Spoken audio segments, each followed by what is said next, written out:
गोपतिर्गोप्ता ज्ञानगम्यः पुरातनः शरीरभूतभृद्भोक्ता कपीन्द्रो भूरिदक्षिणः.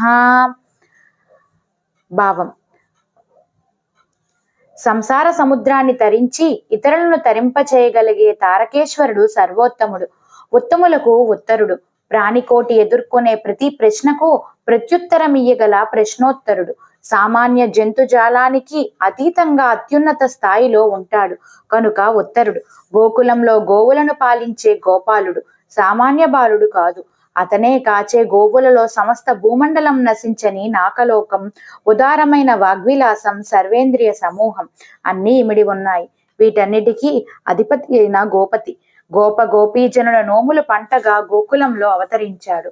గోవులతో పాటు భూమ్యాకాశాలను, పుణ్య పాపాలను, వాగ్విభూతిని కూడా పాలించిన గోపతి గుప్త రూపంలో ఉంటాడు. తన దగ్గర చేరిన వాళ్లను కాపాడటంలో గోపాలుని గోప్యం కూడా ఉంది. వాక్కును మనస్సును శాసించే గోప్త అందరికీ అందుబాటులో ఉండడు. వాక్కు అతనిని వర్ణించలేదు, మనస్సు అతనిని ఊహించలేదు. కేవలం జ్ఞానమే అతన్ని తెలుసుకొనగలదు. అజ్ఞానం నశిస్తే గాని జ్ఞానం ఉదయించదు. జ్ఞానం వల్ల గాని నిశ్చలమైన భక్తి కుదరదు. కాబట్టి పరమ గోప్యంగా ఉన్న గోపతిని జ్ఞానమే గుర్తించగలదు. పురాతనుడైన పరాత్పరుడు సకల శరీరధారులను అనాది కాలం నుంచి పోషిస్తూ ఉన్నాడు. ప్రాణికోటిని పోషించటమే అతని పుష్టి.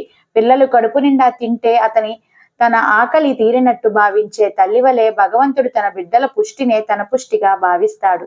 నీరే ప్రాణాలకు ఆధారం. ఆ నీటితో బతికే ప్రాణికోటికి అధీశ్వరుడు కపీంద్రుడు. శాకామృగముల సాయంతో లోక రావణుడైన రావణాసురుణ్ణి సంహరించడంలో రామచంద్రుని ఔదార్యం వ్యక్తమవుతుంది.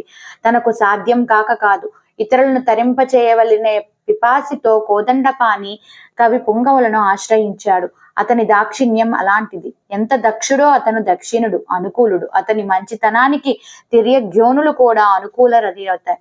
వానరులను కూడగట్టుకొని వారధి కట్టించిన రామభద్రుని మంచితనం అతని గుణగణాల్లో అన్నింటికన్నా మించినది.